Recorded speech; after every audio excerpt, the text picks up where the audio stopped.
Okay, thanks everyone. My name is Bibi Bleekemolen. I work for Fairphone. We're a social enterprise based in the Netherlands. We exist at the moment a year and a half, so we're still considered a startup. As of yet, we have 32 people working in Amsterdam. And we are a mission-driven organization, as it's called. A social enterprise means that we are aiming for impact maximization rather than profit maximization, and we use the profit to show that you can actually make an impact, and that business can and should go hand in hand with social and environmental responsible activities. Is it working? Hold on. I'm so sorry. I'm gonna. Okay. And now it should work again. So consumers hear all these stories about all the wrongdoings in supply chains in general, and recently in electronics more specifically. But we hear about mine workers, we hear about factory workers, we hear about the growing e-waste problem in the world, but there's a big feeling of being powerless as a consumer. We are angry, we do want to do something, but what? It's a big question on a lot of people's minds today. So a year and a half ago, Fairphone started a crowdfunding campaign to be able to look whether there were consumers that are willing to invest in looking for an alternative. Because you can point your fingers, you can say to the industry what's wrong and what they should be doing. But actually, if there's no alternative, then we thought, let's take matters in our own hands and try to produce our own phone using crowdfunding. So last year, May, we said we don't have a phone yet, but you can buy one from us. And if you buy one and we sell enough, then we're going to do it. We're going to place an order with the factory. We're going to untangle the supply chain, and we're actually going to produce a phone. We set a target for that if in 3 weeks we were able to sell 5,000 phones, then that was enough proof for us to place the first order of 25,000 phones. Surprisingly, after 3 weeks we sold already 10,000 phones, costing €325, and 10,000 people bought a phone from a company that existed 1 month and did not even have a product yet. So it's already a good sign that yes, there are lots of consumers willing to put their money where their mouth is. And it's not only consumers, as you consider yourself a consumer separate from the rest of the supply chain. There's also a lot of industry members, a lot of civil society, government officials. There are also human in a way, and also support this movement. Companies like Philips, it's a Dutch big company that supports us. Like I said, a lot of government officials. So it's not only consumers in the most smallest sense, but it's really considered a movement that is cross-sectoral. So what are we going to do? Our mission is to make a phone and thereby open up the supply chain and to be able to make alternative decisions in sourcing, in manufacturing, in looking for a supplier. So really open up the supply chain and have a holistic view. So indeed what Sarah, for example, also addressed, there's a lot of things to take into account. Mining, design, manufacturing, life cycle. These are our sort of action areas that we want to address in our supply chain. But maybe even more importantly is a transparent approach. It is not as easy that you say, okay, add €1 to the price of a product and whole world poverty ends as snow in the sun. No, it's a much nuanced story. There are lots of challenges to overcome, and so for us it's very important to show what goes all behind this business case and what goes all behind this supply chain of producing electronics.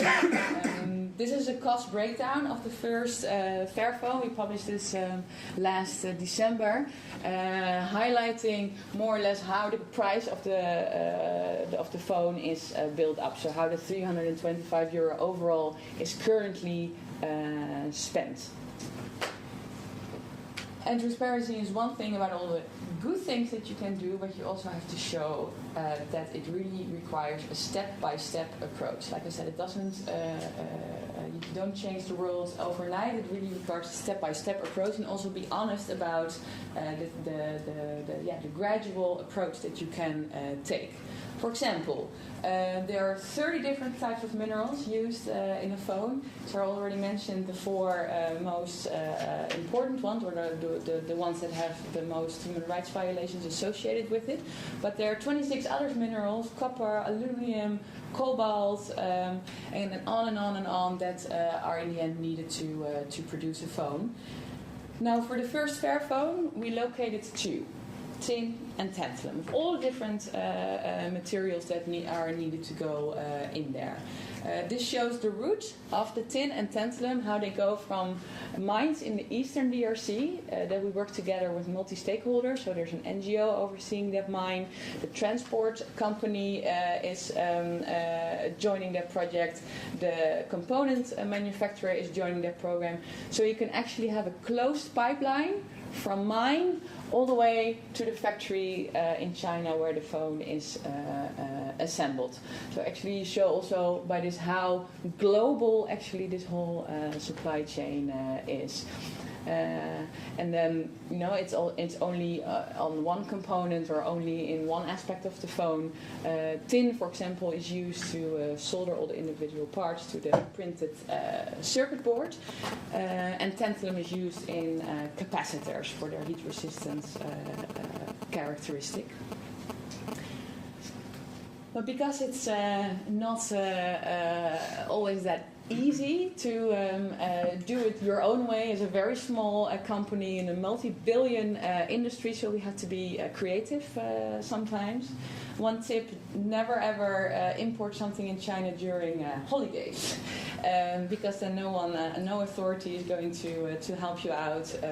So we asked our colleague in China to store the conflict-free solder paste in his own fridge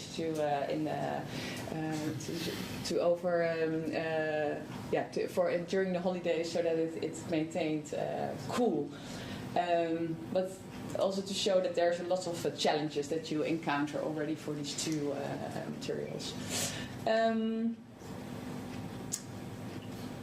So you cannot do everything at once, but it doesn't also mean that you should only go for the most obvious quick wins, like reduction of energy use, water consumption, the most profitable impacts that you can have, because reduction of an energy bill automatically translates to a nice business case, of course, but also look beyond. So not only go for the quick wins. For example, what we did a little experiment in the factory in China where the phone is assembled. We held elections. We said, okay, from the partnership with the Chinese factory, it's not only the factory that should benefit from it, it's not only Fairphone that should benefit from it, but really also the workforce that should benefit from it. So on each Fairphone that we sell, we set a premium of $2.50. $2.50 was matched by the Chinese factory, so as a result, $5 per phone goes into a fund that should benefit the entire workforce. And of a workforce of 500 people, it's a bit of a difficult decision-making process if all 500 people are going to decide how to spend that money. So we organized elections in the factory to be able to govern also that fund. And as of today, we have in that factory 18 worker representatives that consult with the workforce, negotiate with the management to invest that money as a benefit to benefit the whole workforce. Projects that have been implemented so far range from bonus payouts for holiday season, for example, but also complimentary fruit at lunch, team outing, so they can think of a whole wide range of projects to invest in that we behind our desk in Amsterdam we could not even think would make sense. I would not come up with the fruit, for example. For us, it is logical that you eat healthy, but they insisted that they want complementary fruit.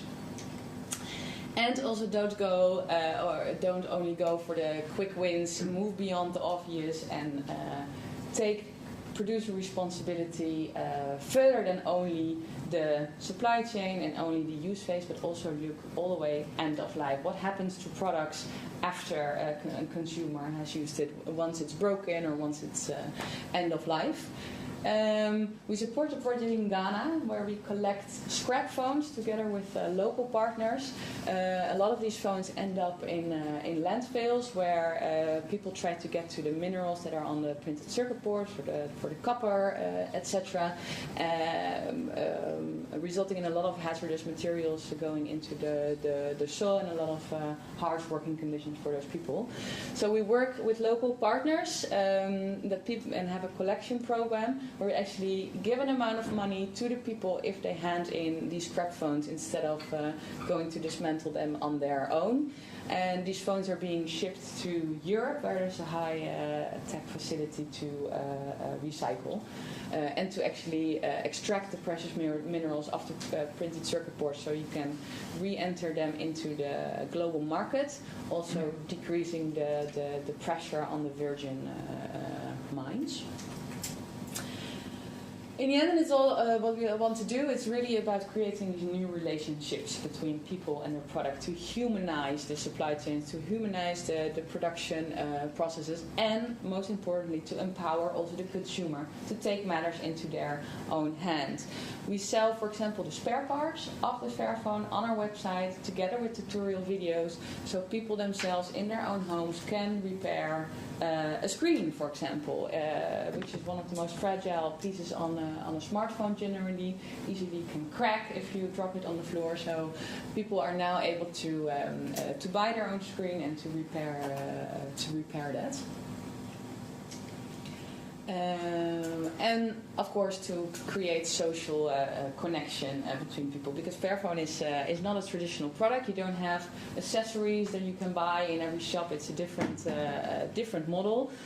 So Fairphone released 3D designs for protective casings, and basically each one can just go to the website, choose their design, log into 3D Hubs, which is a European initiative that links 3D printing facilities to each other. Who knows, your neighbor may even have a 3D printer, or your university may have a 3D printer. A lot of these initiatives are centrally organized in 3D hubs.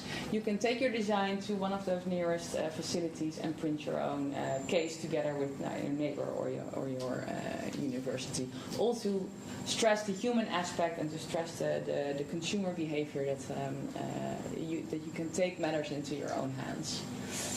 Which is also, I think, the most important signal that we give to the rest of the industries, that it's really possible to make some extra steps to do it more responsible, but most importantly that there is a market for it. People are willing to pay for it, people are willing to buy it, and people start demanding it. And in that sense we really want to clear the way for the rest of the industry to follow and to experiment with these kind of more responsible behavior in the value chain. And we got 10 minutes, so I'm going to leave it with that. Questions and stuff, I will be here the whole day, so we can talk more later, but for now, thank you for your attention.